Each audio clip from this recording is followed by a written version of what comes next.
Hello, my name is Tom Hunt. I'm the entomologist at the Haskell Ag Lab, and today we're going to be looking at corn rootworm digging and rating. This is digging the roots and rating them. We do this on trials and studies examining damage by rootworm, and we thought it'd be useful for you to see how we do this so that you can do this on your farm to evaluate if your insecticide or rootworm transgenic is working. So we'll go through this today, and hopefully you'll get some clues on how to do this rating yourself. First of all is digging, of course. Look how we put the shovel straight down. We don't want to be pruning the roots with our shovel. We try to get at least 6 inches away all around that root mass. Pop that out of the ground like that. Kind of start knocking a bit of the dirt off. We're going to be cutting that stalk so that we can handle it easier. Take it outside the plot.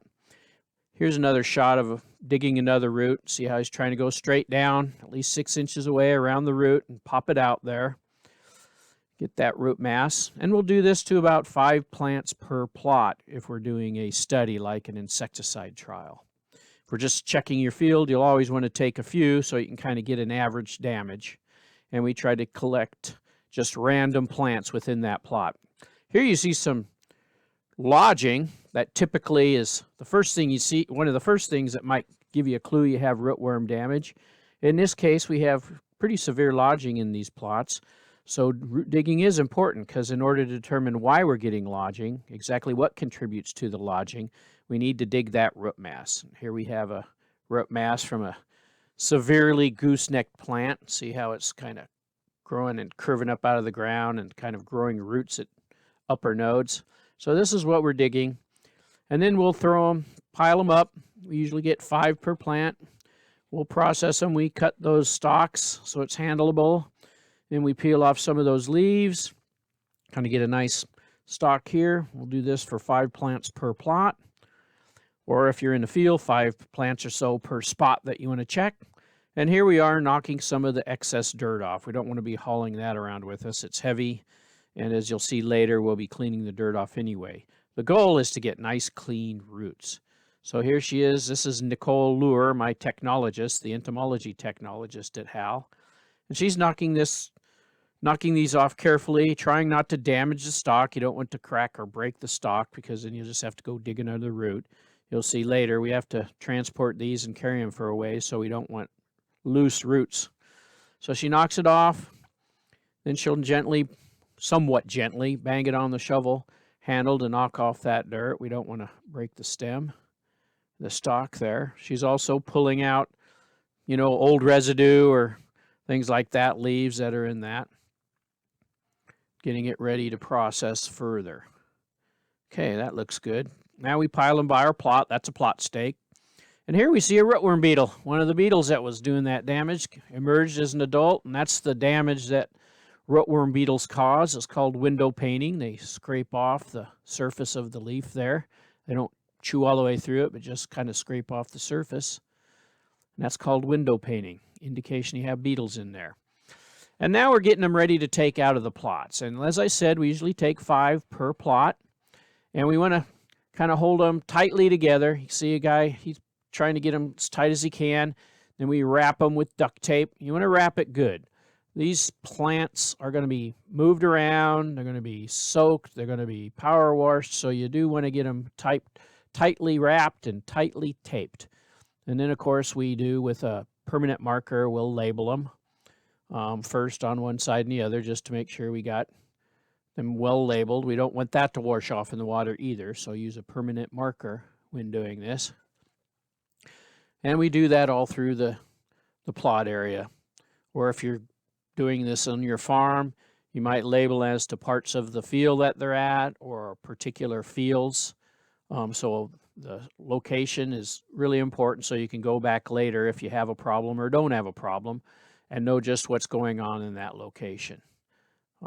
See, it's another reason why we want to make sure not break the stalks, because tape them together like this, you don't want the ends falling off, which can sometimes happen. You can find floating root balls in the cattle tank you'll see here if you don't dig them out correctly and get them nicely wrapped. We also, you'll see later that we stick these in a holder when we power wash them. Now we're loading them up, pulling them out of the field. Notice how they're tightly wrapped, well labeled. So she'll put them in the truck, getting ready to take them to the first step in washing. And like I said, we want to get these totally clean. And this is the first step. Usually we dig them, then we go take break or go eat lunch, and we have them soaking in a cow tank like this. And then we start washing them with a power washer. We want to get these perfectly clean. We got a nice stand here that Logan Dana built, I believe. He's our farm manager. And so they're getting them really clean, because if they don't get them clean, our raider, Keith Jarvie, will come back and make them clean them again. So he's digging around there looking for any mud. Notice how you see some brown stems there. If there was no damage at all and nothing stems that, or roots, I mean, those would be pure white. Notice how there is some browning of some of them roots. That's some kind of damage that causes that. And rootworm damage is typical of that. Rootworm scars or pruned roots will turn brown where the scarring is. So he's just getting it good and clean there, making sure that all dirt, all leaves, all residue is off of those root masses. Because once Keith starts rating them, he'll cut that open and look at each one individually and then record that, and he'll have a mean, an average rating for those 5 plants, and that will be the rating for that particular plot or area of the field. This is just another location where we wash our roots. I think different people do it different ways. Kind of depends on how many you have. There are some projects that do 10 times as many ratings as we do, so they may have a different procedure or a different operation set up. But this works pretty good for us. Power washers in a stand like this, you can get them pretty darn clean just using this way. But it does take some time. You can't just soak them in a bucket and, you know, hope they're clean. At your location, if you're on a farm, you can take like a 5-gallon bucket after you soak them a bit and kind of push it up and down, pound it up and down to get as much off as possible. And if you're doing individual plants, it's a little bit easier.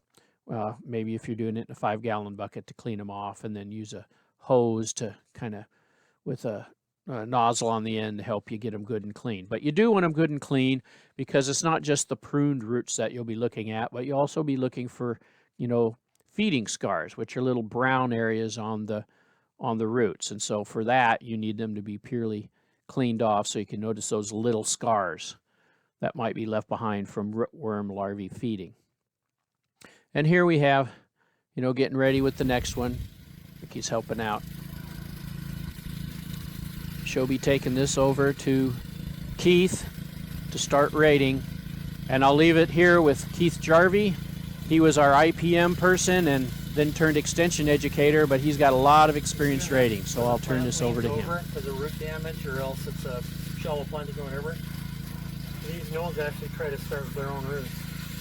You know, these are supposed to be leaf gnomes. Yeah. And they're leaning over and they're touching the ground, so they start to. And so they're trying. That corn is trying to live because it's leaning over, it's flat. And then when the corn is recovering, it'll goose. That's why they call it a goose nest.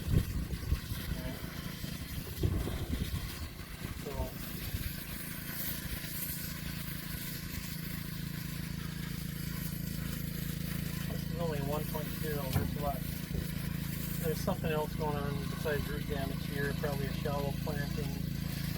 That's what it looks like to me, or early wind, maybe compaction.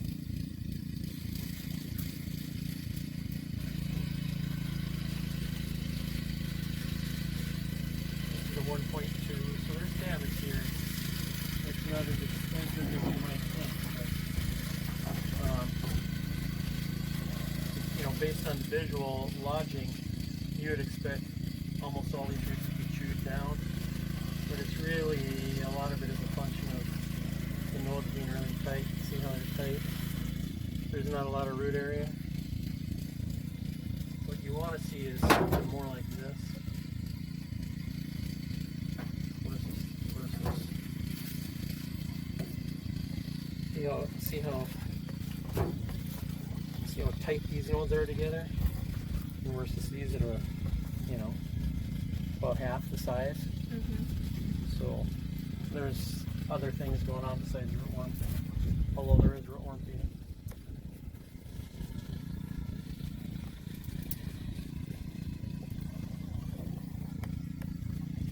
The 1.3.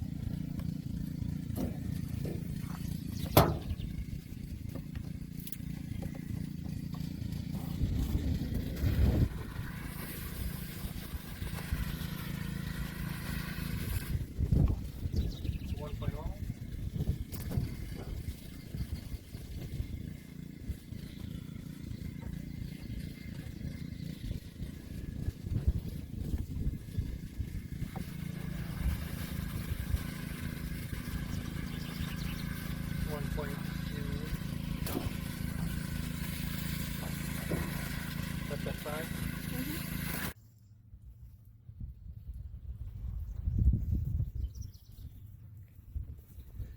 Well, hi, I'm Keith Jarvie. I'm a emeritus entomologist and extension educator for University of Nebraska. And today I'm helping rate roots for corn rootworm damage. And people always want to know, why do you have to do this? Well, the only good way to know how severely your roots are damaged is by doing a root rating. And we've already done videos of the digging and the washing process. We've got all the dirt washed off of these roots. Now we're in the process of giving a numerical rating based on feeding damage by the rootworm larvae.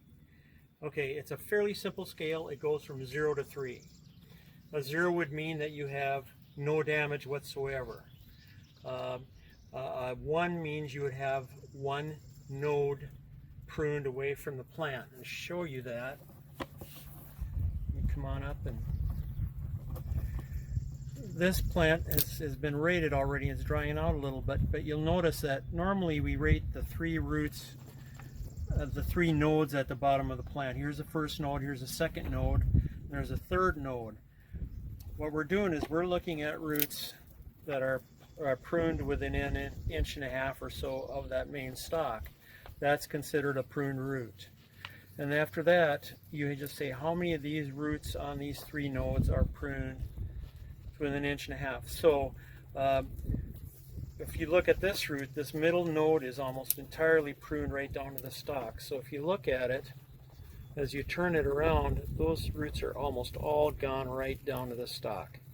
Well, that makes it pretty easy. That's a 1. One node is completely gone. So that would rate a 1. Then you would go to the remainder and you look at some of these, and you can see that these lower nodes are pruned. 1, 2, 3, 4, 5. These aren't totally pruned to an inch and a half, so you don't count those. So about 1.5. So, you know, we have about usually around 12 roots per node. And so if you had a 6 of these extra roots pruned, that would be half a node. So we would end up rating this 1.5. Now I'm not counting the ones that are up here. So essentially it's a damage based on the pruned roots. Usually when you rate these things, you'll notice right away when you dig them and wash them, you'll notice the difference being probably a control plot which has an insecticide or a transgenic on it that protects the root system fairly well. And so you could just looking at the difference in root masses, you can see the difference between one that's had heavier damage and one that's had very little damage.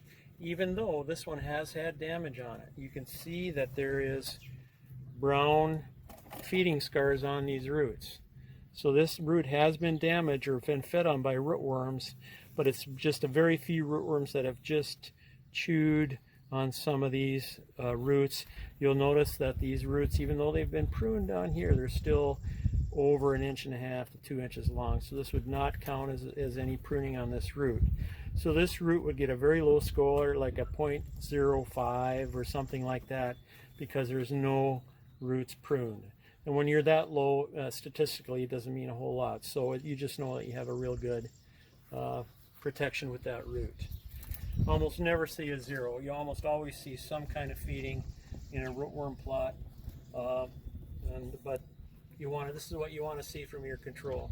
You want to see good control of your insecticide or transgenic, leaving you a fairly good root mass with just very few feeding scars on it. Now, we'll see occasionally in a real severely damaged plant, you'll see that the plant will gooseneck. And this is really When you have severe rootworm feeding damage, you have almost all the roots. The main node is gone. A big wind will come up and that plant will just blow right over. And very quickly, especially if there's moisture on the ground, even these upper nodes that normally are not touching the ground, once these touch the ground, they will start to try to form roots to compensate for the missing roots here. And even these roots that have been pruned very badly, they're going to start to, regrow these roots. So even though you have rootworm damage, that plant will recover somewhat. And you'll notice that as I move back here, you'll notice that the plant is trying to go back vertical. It's trying to go back and get that sunlight to the leaves. And so, but you'll always have this goosenecking, and the plant itself can compensate quite a bit sometimes for if there's plenty of moisture and still good fertility, that plant might still yield fairly well. It'll never be 100% of what it yields, but it will compensate. So you get a reduced yield from rootworm feeding. Also, you get harvest difficulties. It's really hard to get through a field where all the plants are goosenecked and crisscrossed. And so that makes it a big pain in the butt too. So that's really your classic heavy damage symptom of corn rootworm is goosenecking. Although you can also have goosenecking caused by herbicide damage, shallow planting. In the good old days when I went on a lot of farm calls, about 50% of the farm calls I went on that were supposed to be rootworm damage was actually a different problem. It was either herbicide problem or it was a shallow planting problem or something else. So just because it's gooseneck does not mean it's a rootworm problem. The only way you can figure out if it's a rootworm problem is to dig them and wash them and look at them.